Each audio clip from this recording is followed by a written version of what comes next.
오늘은 복음의 원리를 따라 삽시다 라는 제목으로 말씀을 나눕니다. 고린도 교회에는 굉장히 많은 문제들이 있었습니다.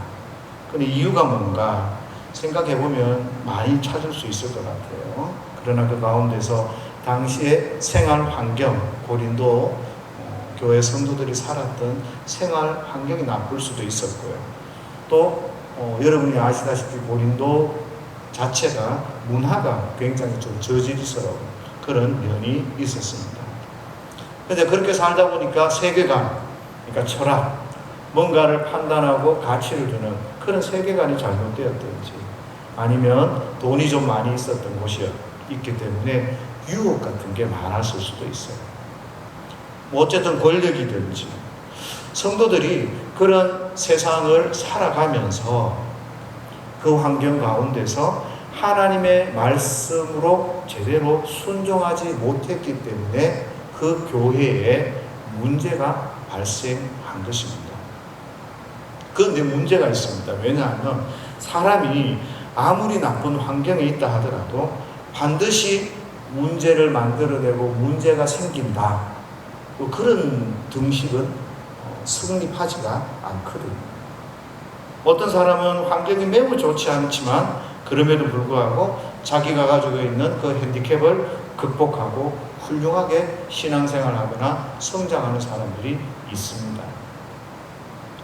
그런데 사람들이 가지고 있는 이 어려움, 이 핸디캡, 약점 이런 것들을 극복하는 원동력이 무엇인가 이것들을 한번 생각해 볼 필요가 있습니다. 어떤 사람은요, 돈 때문에, 어떤 사람은 명예를 지키기 위해서, 어떤 사람은 자기의 꿈을 이루기 위해서 자기 핸디캡을 극복하는 사람들이 있습니다.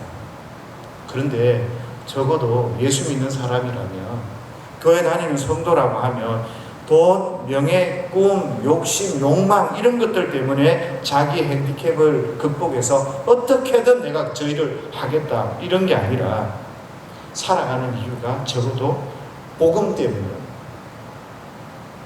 예수님 때문에 내가 살아가고 예수님 때문에 내가 가지고 있는 이 약점들을 기꺼이 이겨낼 수 있는 그런 태도와 자세가 좀 되어야 하는 거죠. 복음을 위해서 성공을 꿈꾸고요. 공부를 열심히 하는데 너 왜 그렇게 열심히 공부해? 예수님 때문에 하나님 영광을 드러내기 위해서 그렇게 최선을 다해 살아갑니다 라고 말할 수 있어야 한다는 겁니다. 여러분들 사실 곰곰이 생각해보면 우리가 대통령이 되거나 국회의원이 되거나 사업가로 돈이 많이 벌거나 그렇게 한다고 해서 하나님께서 영광을 받으시는가? 좀 생각을 해보면 아닐 수 있거든요. 그럼에도 불구하고 저와 여러분들의 그 태도, 마음은 하나님의 일을 위해 쓰임받고 하나님의 말씀 앞에 순종하고 하나님의 영광을 위해 살아가고자 하는 그런 마음들이 우리 가운데 가득 좀 차 있어야 하는 겁니다. 오늘 고린도전서에서는요, 전체를 읽어보면 한 10가지 정도의 굉장히 중요한 문제들이 다루어집니다. 교회 지도자들의 분열, 또 소송 문제, 성적 부도덕함, 요즘 홀로 지내는 독신들이 많죠. 이 독신으로 지내야 됩니까? 이런 문제들. 우상 숭배를 했던 그 음식을 먹어야 됩니까? 또 은사가 있는데 연사를 어떻게 사용해야 됩니까? 이런 여러 가지 문제들에 대한 그 해답이 고린도전서에 기록이 되어져 있습니다. 그런데 이 모든 문제들을 해결하는 그 해답을 주는 이 설명에 꼭 복음이 전제되거나 복음을 설명하거나 복음에서부터 그 해답이 흘러나오고 있다는 겁니다. 예를 들어서 지도자들의 이 분열 문제를 설명하는데 십자가에 못 박힌 그리스도는 하나님의 능력과 지혜라. 이런 대답을 통해서 지도자들이 어떻게 하나님, 예수님을 중심으로 해서 뭉쳐야 되고 연합해야 되는지를 설명해 주신단 말이죠. 한마디로 이야기하면 이런 겁니다. 모든 문제들이, 중요한 문제들이 있는데 그 문제의 해결책은 복음을 통해서, 예수 그리스도를 통해서 해결해 나가고 또 그것들을 통해서 설명해 나가고 있다는 거죠. 복음에 근거한 삶입니다. 복음에 근거한 신앙생활인 거죠. 문제가 있는데 그 문제를 해결할 때 교회 문제들은 어디에서부터 시작하고 어디에서부터 바라봐야 되는가? 바로 복음에서부터, 바로 예수님으로부터 시작해서 그 문제를 풀어가야 된다라는 겁니다. 그래서 저와 여러분들은 항상 어떤 문제가 있든지 이 복음의 원리, 예수님에서부터 시작하는 이런 태도, 이런 자세가 있어야 하는 거죠. 부부끼리 싸움을 했어요. 어디에서부터 그 해답을 찾아야 됩니까? 서로 문제를 해결하기 위해서 대화를 하고 거기에서부터 찾습니까? 그게 아니라는 거예요. 예수 그리스도에서부터 그것들을 찾고 그것들을 적용하고 주님 앞에 서서 그렇게 믿음으로 나아가는 훈련들. 여러분이 직장 가운데 문제가 생겼습니다. 어디에서부터 해결책을 찾습니까?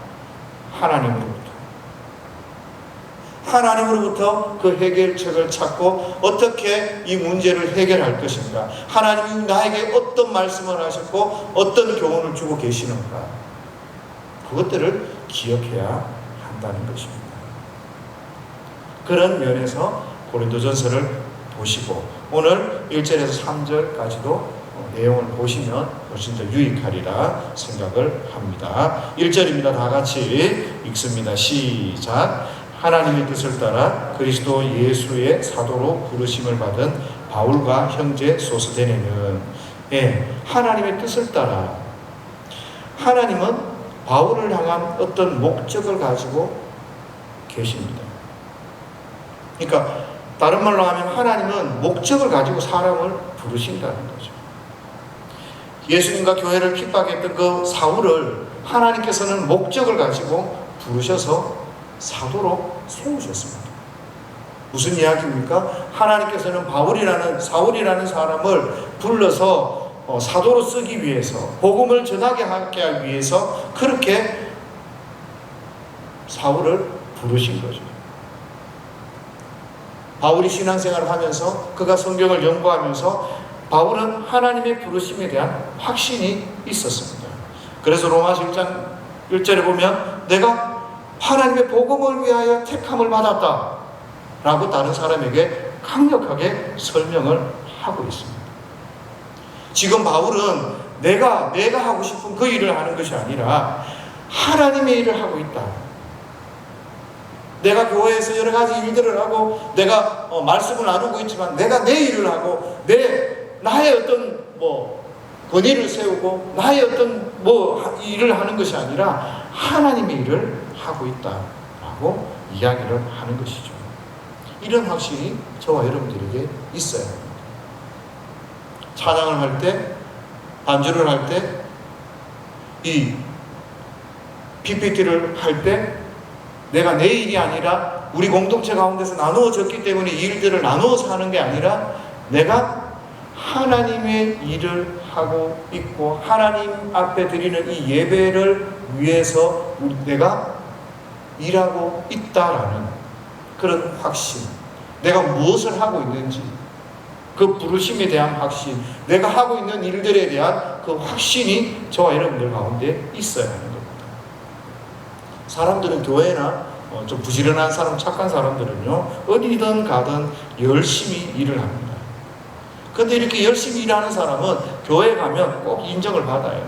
특히 목사님한테 또 장로님들한테, 성도들한테 사랑을 받고 인정을 받게 되어 있습니다. 왜요? 열심히 일하니까.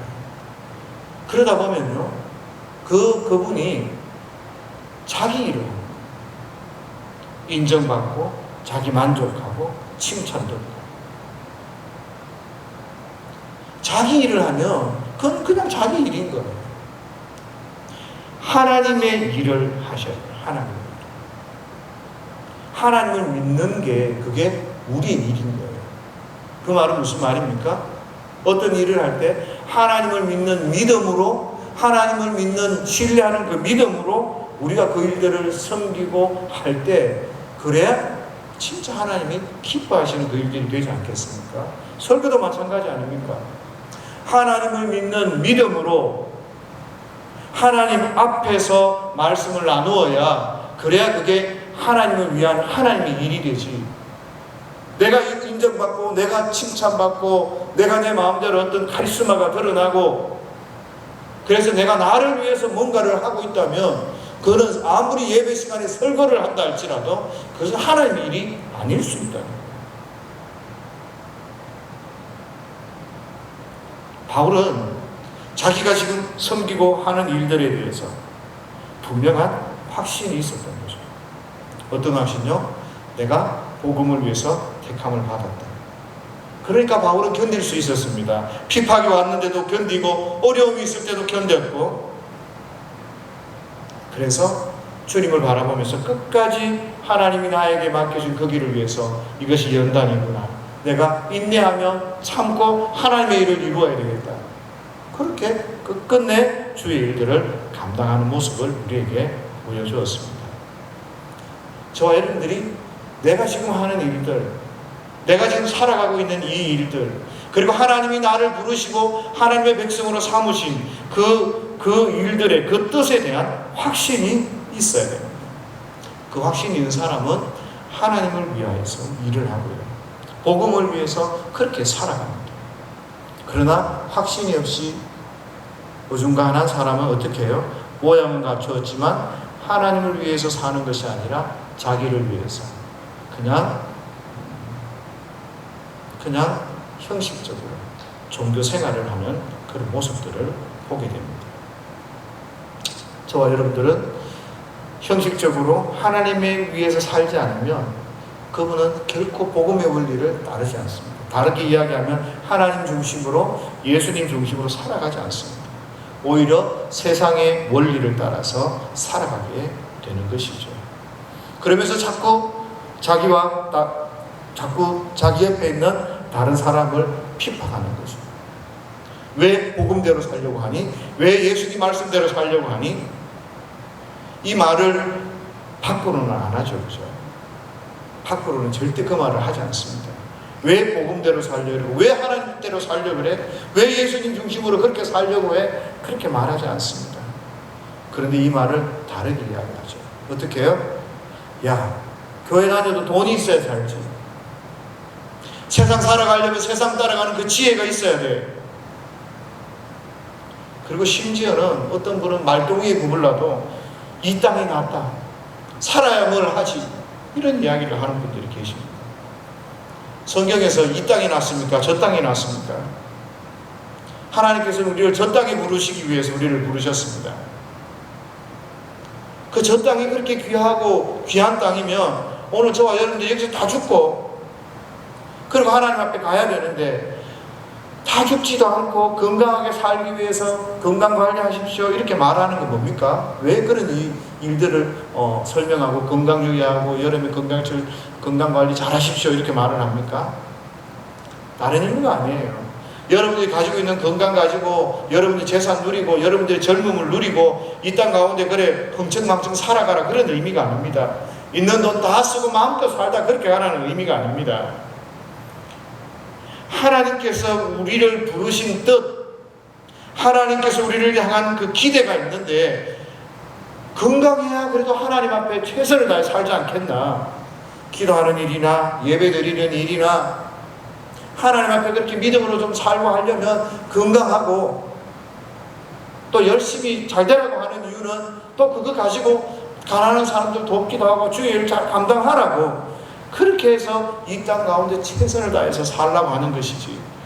여기가 좋으니까 살아있는 게 지금 여기가 최고니까 이 땅 바라보면서 살고 누리면서 살고 그리고 돈 다 쓰고 마음껏 즐기면서 살라 그런 의미는 결코 아니라는 것입니다. 그래서 저와 여러분들은요 하나님의 뜻을 분명히 깨달아야 돼요. 하나님을 만나서 하나님의 뜻을 깨닫고 하나님을 말씀을 통해서 하나님의 뜻을 깨달은 사람은요 그 인생이 뒤바뀌는 거예요.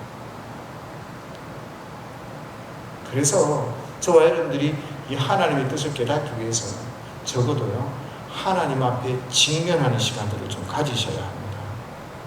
하나님의 말씀 앞에서 하나님이 여러분의 삶을 만지시는 그 순간 하나님을 직면해서 하나님이 나를 향한 어떤 계획을 가지고 계시고 어떤 말씀을 하고 계시는지 그것들을 깨달으셔야 돼요.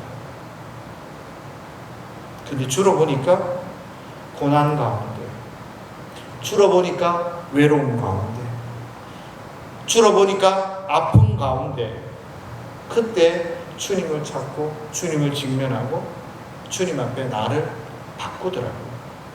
지금 아무 문제가 없이 잘 살아간다고 해서 내가 하나님 앞에 바르게 살아가는 게 아닙니다. 그래서 저와 여러분들은요, 늘 하나님 앞에 직면하고 하나님의 말씀 앞에 서기 위해서 늘 깨어 기도하고 하나님의 말씀 앞에 서고 내가 어떻게 하나님 앞에 믿음대로 하나님 뜻대로 살아갈 것인가 이런 것들을 고민할 수 있으셔야 합니다. 근데 그 고민이 없으면 하나님의 뜻을 잘 모르고 하나님의 뜻 안에 있는 그 확신이 없기 때문에 적당한 종교 생활을 해나가는 것을 보게 됩니다.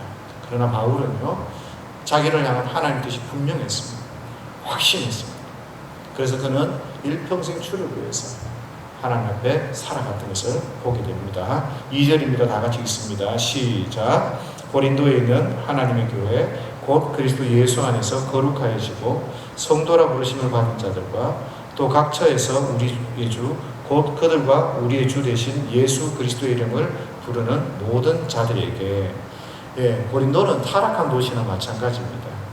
근데 그 타락하고 음란한 그 도시에서 하나님의 사람들로 이 고린도인 몇 사람을 불러서 하나님의 백성으로 만들어 주셨습니다.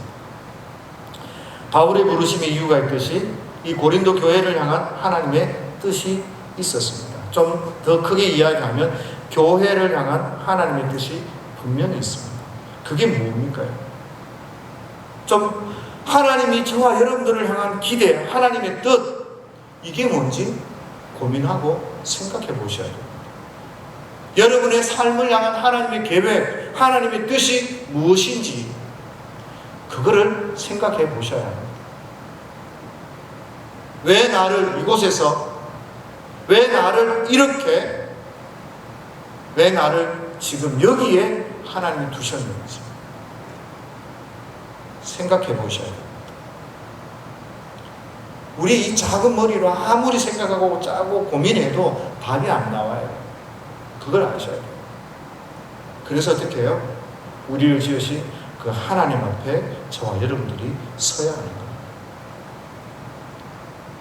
그래서 많은 개인의 어떤 하나님 뜻이 있겠지만 교회를 향한 기본적인 한 두 가지 정도의 뜻을 우리가 발견해야 됩니다. 그 첫 번째, 1차적으로 거룩하여지라라는 겁니다. 교회는요, 좀 바꿔서 성도는요, 거룩합니다. 거룩하지 않는 성도는 성도가 아니에요. 거룩하지 않는 교회는 교회가 아닙니다. 예수님의 심판의 대상일 뿐입니다. 내가 너를 토하여 내치리라. 그 말은 무슨 말입니까? 우리가 예수님 안에서 예수님의 말씀을 듣고 이렇게 엉뚱한 데서 자꾸 예수님의 말씀을 듣는다 그러지 마시고 성경을 통해서 예수님의 말씀을 듣고 예수님과 연합되는 삶을 사셔야 합니다. 좀 바꿔서 이야기하면 성도처럼 살라는 거죠. 교회답게 살아가라는 겁니다. 거룩하다는 것은요, 구별되어지는 것을 의미합니다. 요즘 올림픽 때문에 응원전 같은 게 이렇게 한 번씩 보게 되잖아요. 그 백성은 자기 나라를 응원하는 겁니다. 다른 사람은 다른 나라를, 자기 나라를 응원하는 것이고 나는 내 나라를 응원하는 겁니다. 그런 관중들처럼 우리가요, 예수님의 편에 나서는 거예요. 예수님의 편에 서서 예수님처럼 생각하고 예수님이 말씀하시는 그 방법대로 살아가는 거예요. 그래서 세상과 같지 않고 또 다른 사람들과 같지 않고 오직 예수님의 뜻을 쫓아서 예수님의 방법이 무엇인지 고민하면서 그렇게 우리가 이 땅 가운데 살아가야 한다는 것입니다. 그래서 교회에서 배우는 삶의 방식은 세상의 것과 좀 다릅니다. 하나님의 방법이 무엇인지 고민하고 그렇게 살라고 자꾸 이야기를 합니다. 세상에서 고려하는 게 뭡니까? 돈 많은 거 아닙니까? 지식 아닙니까? 높은 권세 아닙니까? 이런 것들을 세상에서는 고려해서 높은 상석에 앉으십시오 라고 그렇게 가르칩니다. 그러나 교회에서는 예수님의 방법대로, 예수님의 뜻대로, 예수님의 가치 기준대로 살아야 되니까 겸손하십시오, 참 낮아지십시오, 기도하십시오, 순종하십시오, 복음을 전하십시오. 여러분, 만약 정말 여러분이 예수님을 만나고 싶다면 가장 낮은 곳에, 그곳에 가서 섬겨보십시오. 그곳에 예수님이 계십니다. 이런 이야기를 하는 거죠. 정말 교회는 예수님이 말씀하시는 그대로 그 정신을 따라서 살아가야 교회답습니다. 그걸 누가 제일 잘하는가 하면 교회 안 다니는 사람들이 교인들을 보고 그걸 요구한다고요. 교회 다니는 우리는 그렇게 헌신만 하면 뭐 하냐? 하나님 못 만나는 그런 소리를 하고 있는 반면에 교회 안 다니는 사람은 교회는 낮은 곳에서 사람들을, 약자를 섬기고 그렇게 해야 되지 않느냐라고 질문하는 거예요. 세상과 구분되어진 모습, 그게 1차적으로 성도들에게 교회들을 향한 하나님의 뜻입니다. 그 뜻을 벗어나면 교회는 교회답지도 않고, 교회는 밖에 밟히는 소금과 같이, 맛을 지는 소금처럼 아무것도 아니에요. 계모임에 불과한 그런 모임이 될 수밖에 없습니다. 그래서 우리는 1차적으로 거룩함을 유지해야 돼요. 교회는 거룩한 곳입니다. 그 거룩함은 세상과 달라서 예수님의 말씀대로, 하나님의 뜻대로 그렇게 순종하고 그렇게 말씀대로 살아가는 그 거룩함을 교회는 가지고 있어야 되는구나라는 것을 우리에게 교훈해 줍니다. 개인을 향한 하나님의 뜻 잘 몰라도요, 거룩하시면 돼요. 두 번째 또 우리에게 교회를 향한 1차적인 뜻이 뭔가 하면 예수 그리스도를 주로 고백하는 자들의 모임이랍니다. 예수 그리스도를 나의 주님으로 고백해야 된다는 거예요. 바꿔서 이야기하면 이런 거죠. 예수님을 주님으로 고백하도록 만드는 공동체, 그게 바로 교회라는 거예요. 교회는 예수님을 믿는 사람들의 모임입니다. 그게 교회라고. 교회는 건물이 아닙니다. 그렇죠? 건물은 예배를 위한 장소이고, 예수 믿는 사람들이 주님을 고백하도록 만드는 그 과정 가운데 필요한, 그리고 예배하는 그 장소일 뿐인 거예요. 그렇죠? 건물은.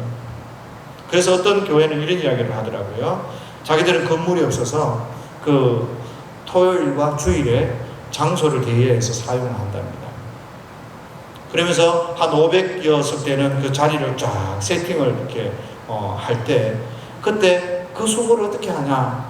그런데 이렇게 이야기하더라고요. 그 수고하는 것을 통해서 자기들은 이 땅의 나그네구나, 우리가 가지고 있는 것이 아무것도 없구나, 무소유, 이런 것들을 늘 기억하면서 헌신하고 그렇게 교회의 정체성을 깨닫는 거죠. 그런데 이런 말을 하면 굉장히 사람들이 좋아하잖아요. 멋있으니까. 그죠? 배운 사람 같잖아요. 무소유를 이야기하고 이 땅의 나그네와 같으니까. 그죠? 그런데 그런 것만 생각하시면 착각인 거예요. 무소유도 좋고요, 이 땅의 나그네라는 걸 인정하는 것도 다 좋고 하지만 그런 것들은 따라오는 부수적인 것들인 거예요. 왜 그분들이 그렇게 늘 500자석을 깔았다가 다시 접었다가 얼마나 번거로운 수고입니까? 불편합니까? 이런 불편함을 감수하는 것은요, 더 중요한 이유가 있다는 거예요. 그것은 예수 믿는 사람들의 모임이 교회이기 때문에, 그래서 그 예수 믿는 사람들의 그 모임 가운데서 그 의미와 그 뜻을 더 드러내고 그렇게 나아가고 싶으니까 그런 일들을 기꺼이 하는 거 아닙니까? 교회가 그 근본적인 이유, 교회가 어떤 것이 교회인가, 그 근본적인 이유를 찾고 싶기 때문에 불편을 감수하는 거예요.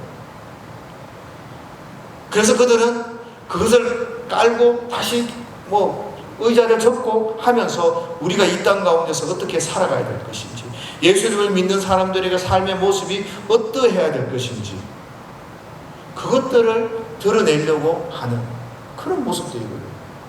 그러니까 결국 예수님을 믿는 삶의 모습이 드러나는 교회가 건강한 교회고, 그게 제대로 된 교회라는 겁니다. 우리 교회도 마찬가지 아닙니까? 예배 장소가 학교니까, 그죠? 어떤 분들이 그런 이야기를 해요.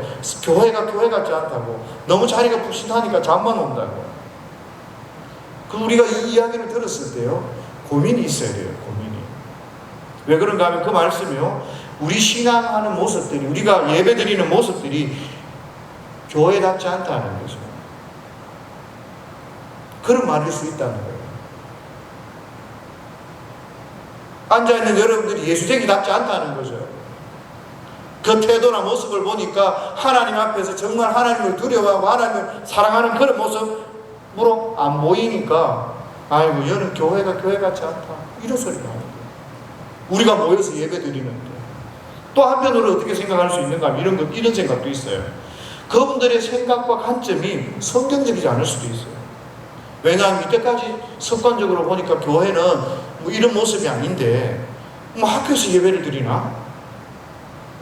내 생각이 부족해서 그럴 수 있다는 거예요. 이 건물이 있다는 게 나쁜 게 아니죠, 그죠? 필요합니다. 그러면서 그 건물성 때문에 굉장히 효율성이 높을 수도 있고요. 그러나요, 중요한 것은 교회의 이 건강함을, 교회가 교회의 모습들, 정말 중요한 것을 해야 되는데 그것까지 놓치고 그것까지 해치면서 우리는 건물만 짓겠다, 교회 건축만 하겠다, 그건 문제가 있고 잘못된 것이다. 그건 바람직하지 않습니다. 저와 여러분들이 기억할 것은요, 교회는 건물이 아니라는 것. 예수님을 믿는 성도들, 예수님을 주로 고백하는 사람들의 모임이기 때문에 어느 곳에든 어디서든 예배할 수 있습니다. 그리고 거기에서 예수님을 따라서 복음을 따라 사는 것이, 그것이 중요한 것입니다. 그것이 교회의 모습입니다. 그러니까 교회라고 하면 그런 건강한 모습, 그런 모습들을 가지고 살아가야 되는 거죠. 그런데 이 문제 있는 교회를 향해서 이 바울이요, 하나님의 교회, 거룩한 성도, 이렇게 이야기를 하는 거예요. 그게 참 아이러니한 것 같습니다. 상상도 못할 그 범죄가 고린도 교회 안에 있었거든요. 그런데 그럼에도 불구하고 하나님의 교회라고 이야기를 합니다. 고린도 교회에 기회는 있습니다. 그런 일들이 벌어지고 있지만, 그러나 거기에 머물고 있다면 그 교회는 내어쳐질 심판을 받아야 할 교회일 거예요. 그러나 하나님의 말씀을 직면하고, 이때까지는 그래 아버지의 아내와 강간을 하는 그런 못된 일들이 그 가운데 있었다 하더라도, 그러나 거기에서 벗어나 하나님의 말씀 앞에 새롭게 서서 그의 인생을 새롭게 하나님 앞에 순종하며 나아간다면, 그들은 하나님을 찾는, 예수님을 구주로 영접하고 사는 아름다운 교회의 모습을 이루어갈 수 있을 거라. 그런 기대, 또 그 가운데는 믿음으로 살아가는 많은 사람들이 있지 않았겠습니까? 그래서 바울이 그렇게 불렀던 것 같아요. 어쨌든 교회는요, 하나님의 뜻 가운데 우리는 확신해야 될 때, 교회를 향한, 성도를 향한 하나님의 분명한 뜻은 거룩한 것이고, 바로 주님을 믿는, 주님을 찾는, 주로 주님으로 찾는, 예수님을 주님으로 찾는 그 공동체라. 저와 여러분들이 기본적으로 그 두 가지는 확신하셔야 돼요. 그리고 난 뒤에 저와 여러분의 삶 가운데서 어떤 사람은 목사로, 어떤 사람은 집사로, 어떤 사람은 선교사로, 어떤 사람은 사도로, 어떤 사람은 섬기는 자로, 어떤 사람은 기도하는 자로, 어떤 사람은 찬양하는 자로, 어떤 사람은 가난한 사람들과 함께 웃고 그들과 함께 그들을 위로하는 자로, 그렇게 하나님 부르시는 자입니다. 그러니까 그 일들을 잘 감당할 수 있기 위해서 하나님 주신 뜻을 분명히 좀 할 수 있으면 좋겠습니다. 우리 다 같이 3절입니다. 시작. 하나님 우리 아버지와 주 예수 그리스도로부터 은혜와 평강이 있기를 원하노라. 하나님 성도들에게 은혜와 평강을 주십니다. 오늘 이곳에 은혜와 평강을 가지지 못했으면 다시 한번 곱씹으셔야 돼요. 내가 정말 하나님 주시는 평강과 은혜를 받았는가? 이 은혜라는 거요, 자격 없는 죄인들이 하나님 거저 주시는 무조건적인 사랑이거든요. 근데 이 은혜를 하나님을 만나고 하나님 안에 있는 사람들은 공통적으로 누리는 거예요. 내 안에 예수님이 계시면 평강이 있어야 되고 은혜가 있어야 돼요. 그게 정상이라는 거예요. 그런데 이 은혜와 평강은 세상이 주는 것과 같지 않습니다. 그런데 놀라운 일은요, 이렇게 주님이 우리에게 은혜와 평강을 주시는데도 불구하고 현대 교회는 이런 은혜와 평강을 잃어버린 것 같다는 거예요. 주님이 평강을 주셨다, 주신다 라고 말씀하시는데 교회에서 은혜와 평강을 찾을 수 없는 그런 모순이 오늘날 우리 교회 가운데 존재하고 있다는 거예요. 나누이고 다투고 원망하고 미워하고 시기하고 질투하고 어느 것 하나 하나님의 은혜라고 하나님의 평강이라고 말할 수 없는 그런 일들이 교회에 있다. 그러니까 이 은혜와 평강이 없으니까 교회에서 자꾸 다른 방법들을 사용하려고 합니다. 예배 말고 좀 다른 거, 예배를 좀 더 재미있게, 예배 가운데 좀 더 쇼를 보여줘야 돼. 말씀에 다른 것, 말씀 말고 다른 것들을 통해서 우리가 풍성한 그 지적인 어떤 그런 방법들을 통해서 우리가 평안을 좀 찾자. 아니, 기도 외에 다른 것들을 통해서 하나님을 만나고 기도 외에 다른 것들을 통해서 우리가 좀 다른 평강을 누렸으면 좋겠다. 자꾸 다른 방법들을 사용하려고 합니다.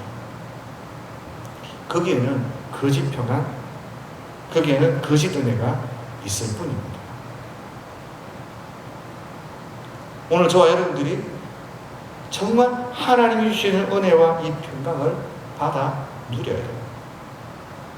예수 믿는 사람들 중에서 얼마나 불평이 많고 얼마나 원망이 많고 얼마나 미움과 시기와 정오와 질투가 많은지 회개하셔야 돼요. 그 시기와 질투, 정오, 이 모든 것은 마귀가 좋아하는 겁니다. 사단이 저와 여러분들을 깨기에 딱 좋은 그런 일들입니다. 그러면서 우리는 마귀가 좋아하는 일들을 하면서 사단의 거짓의 자녀가 되어서 그렇게 살아가는 듯 그런 모습을 보이는데 내 안에는 여전히 하나님을 믿는다고 착각하고 있으면 그 곤란한 일인 거죠. 교회에 갔는데 이제 이런 이야기를 제가 들었어요. 어떤 분이 교회에서 예배를 자꾸 방해를 해요. 그러니까 어떤 분이 이런 이야기를 해요. 그분 권사님, 장로님들 모여서 좀 엉뚱하게 행동하는 그 사람에 대해서 되게 기도하면 되지 않느냐. 아니 그렇게 하고 있으면 그 사람을 무당한테 보내겠는데 어떻게 하겠냐. 그 권사님이나 목사님이나 장로님들 책임져서 그렇게 기도하고 그렇게 해야지. 그런데 그분들이 그 일을 못하는 거예요. 왜 못할까요? 했는데 안 되면 큰일이거든요. 했는데 안 되면 큰일이거든요. 그런 걱정을 하는 거예요. 그런 걱정. 뭐 어떻게 그분들이 하셨다 안 하셨다 뭐 이런 거 아니라 그런 걱정을 하는 거예요. 하나님의 말씀을 믿는다는 건 뭡니까? 하나님의 말씀을 믿는다는 것은 그 말씀을 믿고 그대로 순종하고 그렇게 기도하고 그렇게 말씀 앞에 서서 그렇게 나아가는 것입니다. 전진해 나가는 것입니다.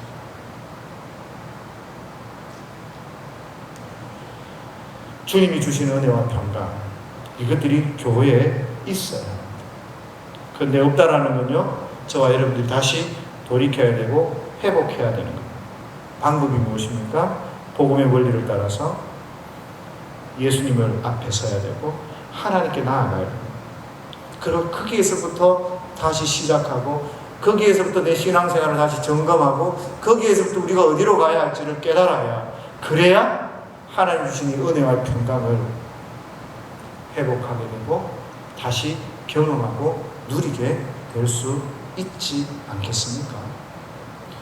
만약에 저와 여러분들 가운데 이 은혜와 평강이 없다, 한 주간 기도하십시오.